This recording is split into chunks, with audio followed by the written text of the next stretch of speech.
Breaking news, champions ট্রফিতে Donald ট্রাম্পের দুই ভাতিজার দল একদম প্যাকেট হয়ে গেছে। এক দল ভারতের কাছে আর এক দল সাউথ আফ্রিকার কাছে। আরে হারামজাদা, বিস্তারিত কিছু বলার দরকার নাই, পরের টপিকসে চলে যা। ও ট্রাম্প কাকু, একদম তো দেশে তোমাকে ভাতিজারে একদম প্যাকেট করে দিছি। আই সেই 5 উইকেট লইছি, বুঝুনি? ও স্বামী ভাই, আমাদের মান সম্মান ইজ্জত বাঁচাইছো। বাংলাদেশ যে বড় বড় কথা কইছে, বিশেষ করে ট্রাম্প কাকু যে চুক্তি করছে, সেই চুক্তি একদম ভাইসা গেছে। তবে হৃদয় যে খেলাটা খেলছে, আমার হৃদয়টা একদম শান্ত হয়ে গেছে। সামনের আইপিএলে হৃদয়ের দিকে আমার মন থাকবে। রীতি আপা, এটা কোনো কথা হইলো? জিতাইলাম আমি, 5 উইকেট পাইলাম আমি, আর তুমি হৃদয়ের দিকে নজর দিবা?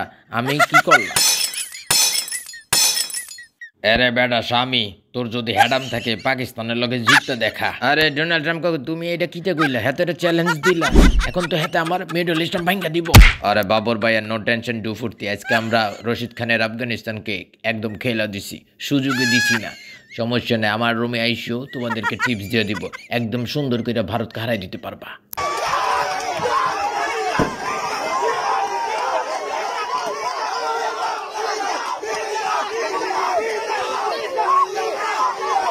আরে লর্ড সভাপতি, টেম্বা বাবু মা, তোমাদেরকে আমরা জিতে দিছি, বুঝছো? রাত্রিবেলা মিঠুনালে এসে কইতেছে ভাই বাটি চালান দিব, তোমরা হাইরা যাইও। আরে রশিদ ভাই, তুমি এটা কি কইলা? আমি কখন বাটি চালান দিলাম? বাটি চালান দিলে কি তোমরা হাইরা যাইতে নাকি? আমি তো বাটি চালান দিছি যাতে তুমি ভালো খেলো, 4 ছক্কা মারতে পারো। আরে বেটা, আমি তো এমনি ব্যাটিং ভালো করি, তুই আফগানিস্তান জিতানোর জন্য বাটি চালান দিতি বেটা? আরে রশিদ পাগলা, ভাব কম লও, ছক্কা 4 মাইরা খুব ভাব মারো না, একদম খেললে দিচ্ছে তুমি করে। সামনে ভারতের সাথে আমগো খেলা, কি যে একটা বিপদে আছি, রাজনৈতিকভাবে এবং খেলাগতভাবে সব জায়গায় বিপদে আছি। ভাই তোমরা একটু সাপোর্ট দিও আমাদেরকে, ভারতের লাগে হাইরা গেলেই আমরা বিদায়। গাপটেল, তুমি কি বলবা? পাকিস্তান হাইরা গেলে বিদায় হয়ে যাব? আমি পাকিস্তানকে একটা কথাই বলতে চাই, সেটা হচ্ছে পাকিস্তান, তোমরা ভারতকে একদম খেলা দাও, একদম খেলা দাও। গ্রুপের শেষ ম্যাচে আমরা হারাই দেবো, তাহলে তোমাদের পথ একদম ক্লিয়ার হয়ে যাবে। আরে গাপটেল, তুই যে এইভাবে কইতেছস, বিষয়টা কিন্তু অত সহজ না। ভারতের লগে আমরা হাইরা গেছি কারণ আমাদের ব্যাটসম্যানরা একদম খেলতেই পারে নাই, ক্যাচ মিস করছে, রান আউট মিস করছে। এইভাবে কি জেতা যায় না? সে ম্যাচের আগেই বলছিল ভারতকে ম্যাচ জিতাই দিবে, সান্ডা মারছে, আবার এই কথা কয়, তাহলে বসাই দিতে হইব। আরে কাকা, আপনি বুঝুন না বিষয়টা, আমি ক্যাপ্টেন, আমি বসে গেলে টস করবো কেটা? সামনে ভারত পাকিস্তান ম্যাচ, ভারতকে জিতাই দিচ্ছি, ঠিক আছে? এই দেখো চুক্তি।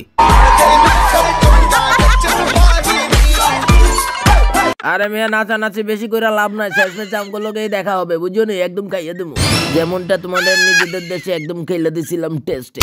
কাকা, ভাতিজা শান্তর টিম কিন্তু হারিয়ে গেছে ভারতের লগে, নেক্সট পাকিস্তানের সাথে।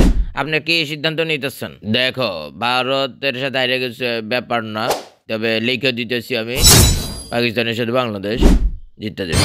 এই যে চুক্তি, সবাই খুশি? সবাই দেখো, ভালো করে দেখালো, ঠিক আছে? বাংলাদেশ কিন্তু জিততেছে, কয়ে দিলাম। শুনবে বিশ্ব লড়াই হবে আবার, আসবে এবার ঘরে স্বপ্ন সবার।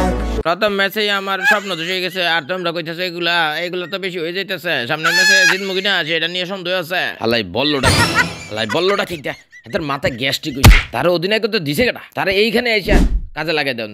আরে পোলাপান, তোরা বাংলাদেশের সাথে জিতে গেছিস, খুবই খুশি হয়েছি। তবে পাকিস্তানের সাথে তোকে জিততেই হবে, এইটা জিততেই হবে, না জিতলে মান সম্মান ইজ্জত লই থাকতেই পারতাম না এই উপমহাদেশে। ভারতের ঘাঁটি, ভারতের মিডল স্টাম্প। বাবর আজম, প্রথমে হাইরা গেলা, পরের ম্যাচে ভারতের বিপক্ষে খেলতে হবে, কি বলবা? একটু আগের যে মিছিলটা দেখতে পেয়েছেন, জনগণ আমাদের পাশে, কিন্তু তারা তাদের পাশে নিয়েছে আইসিসিকে। আমরা আয়োজক হলেও তারা কমিটির টিম হিসেবে তারা খেলছে, এটা খুবই দুঃখজনক। मारो मुझे, मारो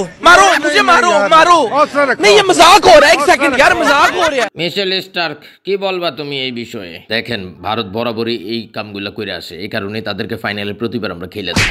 এবারও তার ব্যতিক্রম হবে না। ফাইনালে যেতে হলে যা যা করা দরকার সেটাই করব, আর ভারতকে পেলে এদেরকে উচিত জবাব দেব সবার তরফ থেকে। বাবর আজম, তোমরা যে আয়োজক টিম, কমিটির টিম হিসেবে স্বীকৃতি দিল না, কি বলবা? আমরা যদি ভারতকে হারাইতে পারি আর নিউজিল্যান্ড ওই দিক দিয়ে ভারতকে হারিয়ে দিবে, তাদের জন্য উচিত শিক্ষা হবে। তাছাড়া তারা যদি আমাকে জিততে যায়, ফাইনালে চলে যায়, তাইলে আমাদের আর কিছু করার থাকবে না। তবে যেটা যা করার সেটা করবে অস্ট্রেলিয়া, সেই প্রত্যাশাটা কি অস্ট্রেলিয়াকে 100% সাপোর্ট দেওয়া হবে। আরে মেয়ে, প্রথম ম্যাচে হাইরা গেছি, এখন দ্বিতীয় ম্যাচে জয়ের কোনো বিকল্প নাই। এখন তোমরা লোকে খেলবো, তোমাদের যে কি হবে এই রে ভাবতেছি। তোমরা তো মনে হয় বাদ পড়ে যাবে।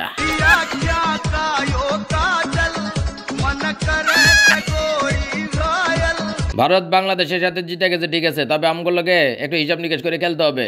আপনারা নিউজিল্যান্ডের লগে 3 বার হারছেন, আপনাদের লগে কি হিসাব করবে ভারত? ও মাই গড, বলেন কি? এই ঘটনা কবে ঘটলো আমি তো জানি না, তবে যাই হোক সেটা বড় বিষয় না। ভারতের লগে আমাদের খেলা একটু অন্যরকম হবে, বুঝেন না বিষয়টা? একটু অন্যরকম হবে, আমরা জিতে যাবো, এটাই হচ্ছে মূল কথা।